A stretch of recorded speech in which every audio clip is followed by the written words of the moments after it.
Good morning everybody. Darshan TT college की online classes में आपका स्वागत है। मनोविज्ञान के वंशानुक्रम एवं वातावरण टॉपिक को आज हम एक्सप्लेन करेंगे। इसके अंतर्गत हम शुरू में वंशानुक्रम को लेते हैं। वंशानुक्रम मानव का विकास अनेक कारकों द्वारा होता है। जो मानव है उसका विकास कई प्रकार के कारकों के द्वारा होता है। उसमें से जो मानव का विकास करते हैं उसमें दो कारक महत्वपूर्ण होते हैं। पहला है जैविक कारक, दूसरा है सामाजिक कारक। जैविक कारक जो व्यक्ति को प्राप्त होता है वो माता पिता के द्वारा प्राप्त होता है। इसमें जैविक कारक में माता पिता जिस शिशु को जन्म देते हैं उसका शारीरिक विकास गर्भकाल से आरंभ हो जाता है। जन्म के बाद से मृत्यु पर्यंत तक चलता रहता है। सामाजिक कारक में जो सामाजिक कारक है वो वातावरण के द्वारा प्राप्त होता है। सामाजिक विकास जन्म के पश्चात मिले वातावरण के द्वारा होता है। जो सामाजिक विकास व्यक्ति का जन्म होता है उसके पश्चात जो वातावरण मिलता है उससे प्राप्त होता है। जन्म से संबंधित विकास को वंशक्रम तथा समाज से संबंधित विकास को वातावरण कहते हैं। इसे प्रकृति तथा पोषण भी कहा गया है। इसके संबंध में वंशानुक्रम को वुडवर्थ का ने भी एक्सप्लेन किया है। तो वुडवर्थ का कथन है, एक पौधे का वंशक्रम उसके बीज में निहित होता है और उसके पोषण का दायित्व उसके वातावरण पर निर्भर करता है। वंशानुक्रम का अर्थ एवं परिभाषा को देख लेते हैं। यहाँ साधारणतः लोगों का विश्वास है कि जैसे माता पिता होते हैं वैसे ही उनकी संतान होती है। इसका अभिप्राय यह है कि बालक रंग, रूप, आकृति, विद्वता आदि में माता पिता से मिलता जुलता है। दूसरे शब्दों में बालक को अपने माता पिता के शारीरिक और मानसिक गुण प्राप्त होते हैं। जैसे उदाहरण के स्वरूप में यदि माता पिता विद्वान हैं तो बालक भी विद्वान होता है। पर यह भी देखा जाता है कि विद्वान माता पिता का बालक मूर्ख और मूर्ख माता पिता का बालक विद्वान होता है। इसका कारण यह है कि बालक को न केवल अपने माता पिता से वरन उनसे पहले के पूर्वजों से भी अनेक शारीरिक और मानसिक गुण प्राप्त होते हैं। इसी को वंशानुक्रम, वंश परंपरा, पैतृकता, आनुवांशिकता आदि नामों से पुकारते हैं। वंशानुक्रम के अर्थ को और अधिक स्पष्ट करने के लिए कई विद्वानों ने कई परिभाषाएं व्यक्त की है।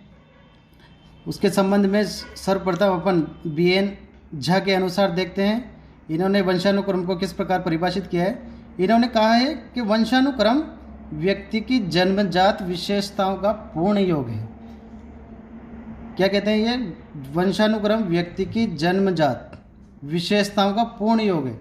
व्यक्ति जन्मजात में जितनी भी विशेषताओं का अर्जन करता है उन सब का ये योग है। जेम्स ड्रेवर के अनुसार, जेम्स ड्रेवर ने कहा है, माता पिता की शारीरिक एवं मानसिक विशेषताओं का संतानों में हस्तांतरण होना ही वंशानुक्रम है। माता पिता की शारीरिक और मानसिक विशेषताएं, जो भी माता पिता की शारीरिक और मानसिक विशेषताएं उसका हस्तांतरण संतानों में होना ही वंशानुक्रम है।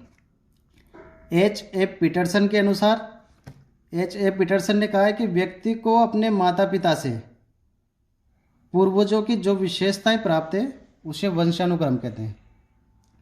आगे हम देखते हैं कि वंशानुक्रम की क्या प्रक्रिया है। वंशानुक्रम कैसे आगे बढ़ता रहता है, उसकी क्या प्रक्रिया है। मानव शरीर कोशों का योग है। कोशों का योग होता है, ये कई कोशों से मिलकर बना होता है मानव शरीर। शरीर का आरंभ केवल एक कोश से होता है। शरीर का जो शुरू में जो बनना प्रारंभ होता है, आगे बढ़ता है तो वह एक कोश से प्रारंभ होता है, जिसे संयुक्त कोश कहते हैं। पुरुष व स्त्री के प्रत्येक कोश में 23 गुणसूत्र होते हैं। पुरुष और स्त्री के प्रत्येक कोश में 23 गुणसूत्र रहते हैं। इस प्रकार गुणसूत्रों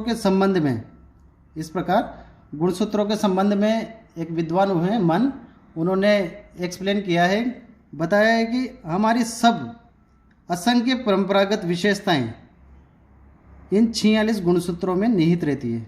जो 23 पुरुष के और 23 महिला के, इन दोनों को जोड़कर जो 46 गुणसूत्र हुए उनमें असंख्य परंपरागत विशेषताएं पाई जाती है। ये विशेषताएं गुणसूत्रों में विद्यमान जिन्स में निहित होती है। ये जो भी विशेषताएं प्राप्त होती है, जो भी विशेषताएं मिलती है, वो जिन्स में निहित होती है। आगे देखते हैं वंशानुक्रम के नियम या सिद्धांत। इनके क्या क्या नियम हैं, क्या क्या सिद्धांत रहे हैं वंशानुक्रम के। वंशानुक्रम जिन नियमों तथा सिद्धांतों पर आधारित है, यह विषय भी अध्ययन के नए आयाम प्रस्तुत करता है। वंशक्रम के ये नियम सर्वाधिक प्रचलित है। जो भी ये जो नियम बताए हैं वो सर्वाधिक उपयोग में लाए गए हैं या सर्वाधिक इनका अध्ययन हुआ है, ये सर्वाधिक प्रचलित हैं। पहला नियम है बीज कोश की निरंतरता का नियम। बीज कोश की निरंतरता का नियम, ये नियम प्रतिपादित किया विजमैन ने। ये एक विद्वान हुए हैं विजमैन, इन्होंने इस नियम को प्रतिपादित किया है। ये कहते हैं कि बालक को जन्म देने वाला, क्या बोलते हैं, बालक को जन्म देने वाला बीज कोश कभी नष्ट नहीं होता। एक पिता जब बालक को जन्म देता है, या यूँ कहें कि बालक को जन्म देने वाला बीज कोश, जो भी बीज देता है वो बीज कोश कभी नष्ट नहीं होता। बीज कोश का कार्य केवल उत्पादक कोशों का निर्माण करना है। बीज कोश का कार्य क्या है, उत्पादक कोशों का निर्माण करना है। जो बीज कोश बालक को अपने माता पिता से मिलता है उसे वह अगली पीढ़ी दर पीढ़ी को हस्तांतरित कर देता है। इस प्रकार बीज कोश क्या होता है, पीढ़ी दर पीढ़ी चलता रहता है। माता पिता से बेटे को मिला, बेटे से फिर आगे आने वाली पीढ़ी को ये मिलता है और ये पीढ़ी दर पीढ़ी चलता रहता है। दूसरा नियम है समानता का नियम। समानता के संबंध में सोरेनसन, एक सोरेनसन महोदय हैं, उन्होंने लिखा है बुद्धिमान माता पिता के बच्चे बुद्धिमान। ये क्या बोलते हैं, सोरेनसन क्या बोलते हैं कि बुद्धिमान माता पिता के बच्चे बुद्धिमान, साधारण माता पिता के बच्चे साधारण और मंद बुद्धि माता पिता के बच्चे मंद बुद्धि होते हैं।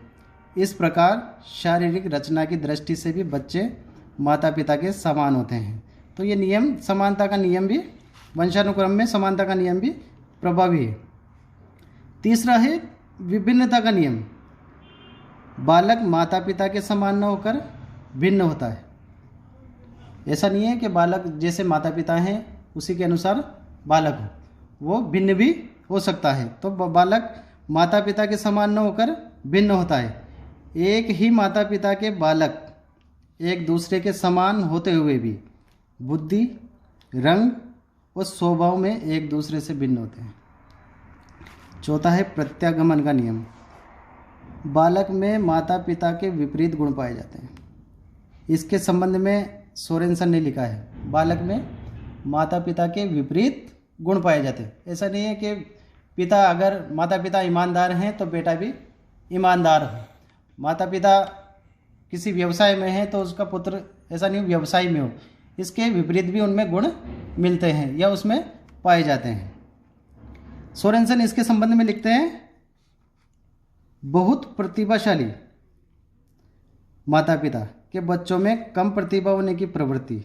बहुत प्रतिभाशाली माता पिता में के बच्चों में क्या होती है, कम प्रतिभा होने की प्रवृत्ति भी मिलती है। और बहुत निम्न कोटि के माता पिता के बच्चों में कम निम्न कोटि की प्रवृत्ति ही प्रत्यागमन है। मतलब बहुत बुद्धिशाली माता पिता है तो उनके बच्चे कम बुद्धि वाले भी हो सकते हैं, और कम अति निम्न जो बिल्कुल इसे जड़ बोल देते हैं कि हाँ बिल्कुल जड़ जो बुद्धि माता पिता है, तो उनकी ऐसा नहीं है कि वो बिल्कुल ही जड़े होंगे, तो उनकी थोड़ी कम बुद्धि लब्धि उनके बेटों में मिलती है। तो यही प्रवृत्ति क्या कहलाती है, प्रत्यागमन। प्रत्यागमन यानी एक से दूसरे में जाना या एक दूसरे में जाना। पांचवा है अर्जित गुणों के संक्रमण का नियम। जो भी गुण अपन अर्जित करते हैं वो उसका संक्रमण यानी एक से दूसरे में जाना। इस नियम के अनुसार व्यक्तियों द्वारा अपने जीवन में जो कुछ भी अर्जित किया जाता है, जो कुछ भी अपने जीवन में अपन अर्जित करते हैं किसी भी प्रकार से, वह उनके द्वारा उत्पन्न किए जाने वाले व्यक्तियों को संक्रमित किया जाता है। अपन ने जैसे भी जो भी गुण अपन ने अर्जित किए, अपने द्वारा जो भी चीज़ या अपने द्वारा अपने अर्जित किया है उसको आगे आने वाली पीढ़ी को संक्रमित करता है। इन्होंने इसी में लेमार्क विद्वान हुए हैं, लेमार्क ने एक उदाहरण के स्वरूप में इसको समझाया है। इसमें लेमार्क ने एक जिराफ का उदाहरण दिया है कि जिराफ पहले उसकी जो आकृति थी, उसकी गर्दन पहले बहुत छोटी थी, तो वो छोटी नीचे घास नीचे चढ़ता था वो। फिर कुछ विशेष परिस्थितियों में क्या हुआ, वो शायद वो उसके साथ अनुकूलन नहीं कर पाया, तो उसने धीरे धीरे कुछ विशेष परिस्थितियों में के कारण गर्दन का लंबा होता गया उसकी गर्दन। तो जैसे उसकी जो आगे की जो पीढ़ियाँ आई जिराफ की, तो उसमें क्या परिवर्तन आया, जिराफ की गर्दन में वो लंबी पाई गई। आगे जो आने वाली जो पीढ़ी आई उसके जो जिराफ की गर्दन थी वो लंबी मिली है। तो जो अर्जित गुण हैं उनका संक्रमण अगली पीढ़ी में हो गया। छठा जो नियम है वो है मेंडल का नियम। इसके प्रतिपादक स्वयं मेंडल हैं। मेंडल ने ये प्रतिपादित किया कि वर्ण संकर प्राणी या वस्तुएं अपने मौलिक या सामान्य रूप की ओर अग्रसर होती है। जो भी वर्णसंकर प्राणी जो वस्तुएं हैं वो अपने मौलिक स्वयं की खुद की या सामान्य रूप की ओर अग्रसर होती है। यही सिद्धांत मेंडलवाद के नाम से भी जाना जाता है और प्रसिद्ध भी हुआ। आगे आते हैं हम बालक पर वंशानुक्रम का प्रभाव, कि बालक पर वंशानुक्रम का प्रभाव कैसे पड़ता है, क्या होता है कि बालक के व्यक्तित्व के प्रत्येक पहलू पर वंशानुक्रम का प्रभाव पड़ता है। बालक के प्रत्येक पहलू पर वंशानुक्रम का प्रभाव पड़ता है। कुछ मुख्य मनोवैज्ञानिकों के अनुसार इस प्रभाव का वर्णन निम्न बिंदुओं से अपन समझ सकते हैं। पहला है मूल शक्तियों पर प्रभाव। बालक की मूल शक्तियों पर भी वंशानुक्रम का प्रभाव पड़ता है। जो भी मूल शक्तियां हैं, बालक की मूल शक्तियों का प्रधान कारण उसका वंशानुक्रम है। बालक अगर उसको सही वातावरण मिला तो उसका विकास सही तरीके से होता है वंशानुक्रम के कारण, और उसे गलत वातावरण मिला तो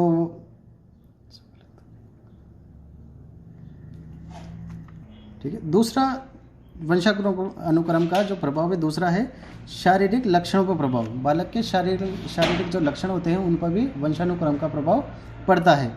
इसके संबंध में कार्ल पियर्सन के अनुसार, कार्ल पियर्सन ने इसको एक्सप्लेन किया है। ये बोलते हैं कि यदि माता पिता की लंबाई कम या अधिक होती है तो उनके बच्चे की लंबाई भी कम या अधिक होगी, ऐसा कार्ल पियर्सन बोलते हैं। तीसरा है प्रजाति की श्रेष्ठता पर प्रभाव। प्रजाति की श्रेष्ठता के प्रभाव के संबंध में क्लीनबर्ग एक विद्वान हुए हैं। उन्होंने कहा है कि बुद्धि की श्रेष्ठता का कारण प्रजाति है। बुद्धि की श्रेष्ठता का कारण प्रजाति है। यही कारण है कि अमेरिका की श्वेत प्रजाति बुद्धिशाली है, और इसके विपरीत अपन बात करें तो दक्षिण अफ्रीका की निग्रो जो प्रजाति है वो कम बुद्धिशाली है। तो क्या कहते हैं क्लीनबर्ग, यही कारण है कि अमेरिका की श्वेत प्रजाति अफ्रीका की निग्रो प्रजाति से श्रेष्ठ है। वो अमेरिका की श्वेत प्रजाति को निग्रो प्रजाति से श्रेष्ठ बताते हैं। किसके कारण? प्रजाति की श्रेष्ठता पर वंशानुक्रम के कारण। चौथा है व्यावसायिक योग्यता पर प्रभाव। वंशानुक्रम का व्यावसायिक योग्यता पर भी प्रभाव पड़ता है। इसके संबंध में देखते हैं आगे। व्यावसायिक योग्यता पर वंशानुक्रम के प्रभाव के संबंध में केटल का मत है। केटल विद्वान हैं, उन्होंने इनके संबंध में व्यावसायिक योग्यता के संबंध में उसने अपने विचार जो प्रस्तुत किए हैं। वो बोलते हैं व्यावसायिक योग्यता का प्रमुख कारण वंशानुक्रम है। वो व्यावसायिक योग्यता का जो प्रमुख कारण है वो वंशानुक्रम को बताते हैं। वे इस निष्कर्ष पर अमेरिका के 885 वैज्ञानिकों के परिवारों का अध्ययन करने के परिणाम स्वरूप उन्होंने ये निष्कर्ष निकाला है। उन्होंने एक प्रयोग किया, अमेरिका के 885 परिवार लिए व्यावसायिक योग्यता के प्रभाव पर, वंशानुक्रम का व्यावसायिक योग्यता के प्रभाव को दर्शाने के लिए उन्होंने क्या किया, अमेरिका के 885 परिवारों पर निष्कर्ष किया। उसने बताया कि इन परिवारों में से, अमेरिका के जो 885 परिवार हैं, उन परिवारों में से 2/5 व्यवसाय वर्ग से हैं, 1/2 उत्पादक वर्ग से हैं, 1/4 कृषि वर्ग से हैं। तो वंशानुक्रम के कारण जो अधिकांश भाग है 2/5 वहाँ के 885 परिवारों में से 2/5 व्यवसायी वर्ग से हैं। 5वां है सामाजिक स्थिति पर प्रभाव। सामाजिक स्थिति पर वंशानुक्रम के प्रभाव के संबंध में विनशिप, एक महोदय हैं विनशिप, उनका मत है कि गुणवान और प्रतिष्ठित माता पिता को संताप प्रतिष्ठा प्राप्त होती है। ऐसा उन्होंने रिचर्ड एडविन के परिवार का अध्ययन करने के उपरांत निष्कर्ष निकालने के बाद पहुँचे। उन्होंने भी एक रिचर्ड एडविन थे, गुणवान व प्रतिष्ठित व्यक्ति थे, उनके ऊपर निष्कर्ष किया इन्होंने। निष्कर्ष करने के उपरांत उन्होंने जो लास्ट में निष्कर्ष आया उनका, वो कहते हैं कि रिचर्ड एडवर्ड ये कहते हैं गुणवान और प्रतिष्ठित व्यक्ति थे। उनकी पत्नी थी एलिजाबेथ, उनकी पत्नी एलिजाबेथ, उस पत्नी में भी इनके समान ही गुण थे, वो भी क्या थी, प्रतिष्ठित और गुणवान थी। इन दोनों के जो वंशज हैं, इन दोनों के जो वंशज हैं वो भी क्या है, इन्हीं के समान गुणवान, विधानसभा के सदस्य रहे इनके वंशज, महाविद्यालयों के अध्यक्ष रहे आदि के प्रतिष्ठित पद प्राप्त हुए इनको, इनके जो वंशजों को। और इनका एक वंशज, इनका रिचर्ड एडवर्ड और इनकी पत्नी एलिजाबेथ का एक वंशज अमेरिका का उपराष्ट्रपति भी बनाए। तो कहने का तात्पर्य यह है कि सामाजिक स्थिति पर वंशानुक्रम का बहुत अधिक प्रभाव पड़ता है। छठा है चरित्र पर प्रभाव। वंशानुक्रम का चरित्र पर भी बहुत अधिक प्रभाव पड़ता है। चरित्र पर वंशानुक्रम के प्रभाव के संबंध में एक महोदय हैं डगडेल महोदय। इनका मत है कि चरित्रहीन माता पिता की संतान चरित्रहीन होती है।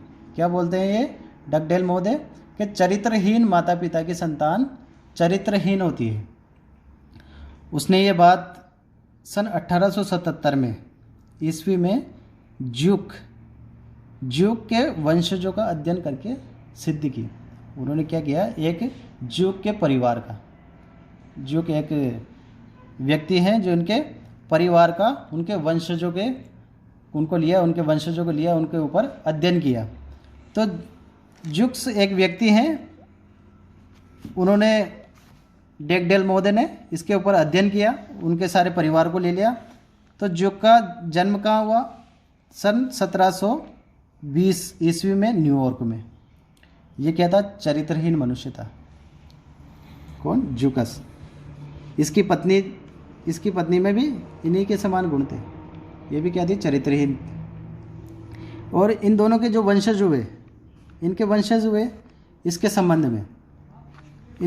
में क्या हुआ, नन, एक नन महोदय हैं, आगे इन्होंने भी रिसर्च किया, नन ने, इनके संबंध में, वंशजों के संबंध में। तो नन इनके संबंध में अध्ययन करके निष्कर्ष निकालते हैं और वो लिखते हैं कि इनके वंशजों की 5 पीढ़ियों में, ज्यूकस और उसकी पत्नी की जो वंशज हुए हैं, उनकी 5 पीढ़ियों में 1000 व्यक्तियों में से 300 बाल्यावस्था में मर गए। 1000 व्यक्ति हुए 5 पीढ़ियों में, उनमें से क्या हुआ, 300 बाल्यावस्था में ही मर गए। 310 ने 2300 वर्ष दरिद्र गृह में व्यतीत किए।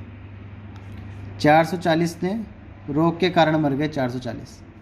130 दंड प्राप्त अपराधी, केवल 20 ने कोई व्यवसाय करना सीखा।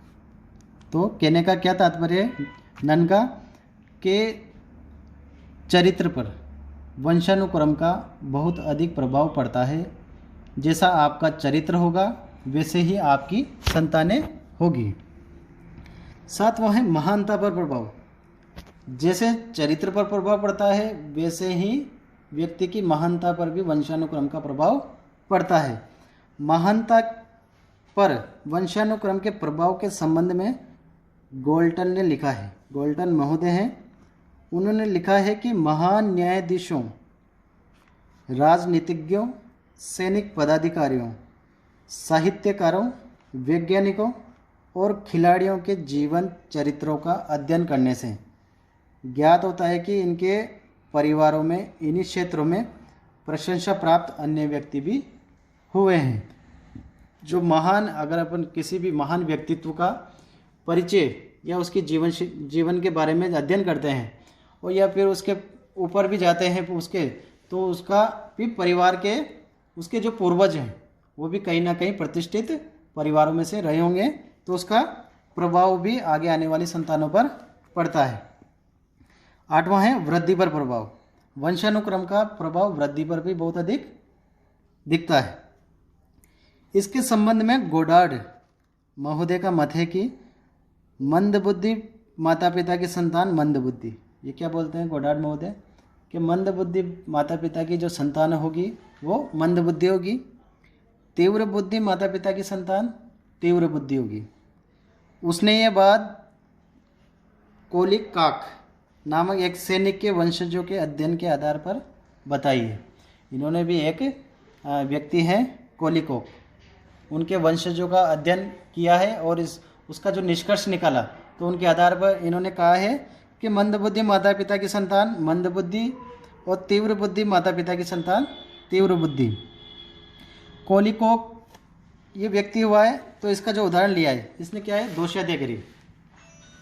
कोलिकोक ने 2 शादियाँ करी। इसने 2 शादियों में एक पत्नी मंदबुद्धि थी और एक पत्नी तीव्र बुद्धि थी। कोलिकोक की 2 पत्नियाँ, एक पत्नी मंदबुद्धि और दूसरी तीव्र बुद्धि। मंदबुद्धि के जो वंशज हुए उन वंशजों में 480 वंशजों का जो इन्होंने अध्ययन किया, उनमें से 143 मंदबुद्धि, 46 सामान्य, 36 अवैध संतान, 32 वेश्याएं, 24 शराबी, 8 वेश्यालय स्वामी, 3 मृगी रोग वाले और 3 अपराधी। तो कहने का तात्पर्य है कि मंदबुद्धि वाले की जो संतानें हुई वो भी उसी के अनुसार चलती गई। अब तीव्र बुद्धि, एक पत्नी मंदबुद्धि थी, उसकी जो संतानें हुई वो अधिकांश अपराधी की श्रेणी में। तीव्र बुद्धि वाली पत्नी की जो संतानें हुई 496, अब इसके 496 वंशजों में से 496 जो वंशज हुए उसमें से केवल 3 मंदबुद्धि व चरित्रहीन थी। बस कितनी? 3 मंदबुद्धि व चरित्रहीन थी। 496 में से केवल 3 ही इनकी आपराधिक श्रेणी में निकली है। बाकी शेष जो भी शेष रही वो क्या रही? व्यवसायी, डॉक्टर, शिक्षक, वकील आदि ने अच्छे स्थान प्राप्त किए। तो वंशानुक्रम के समन्वित प्रभाव पर, अगर हम वंशानुक्रम के जो भी अपन ने पढ़ा है उनके समन्वित प्रभाव पर प्रकाश डालते हुए मनोवैज्ञानिकों ने यह सिद्ध कर दिया है कि व्यक्ति के शारीरिक तथा मानसिक विकास पर वंशानुक्रम का प्रभाव, पर्याप्त प्रभाव पड़ता है। वंशानुक्रम पे पर्याप्त प्रभाव पड़ता है।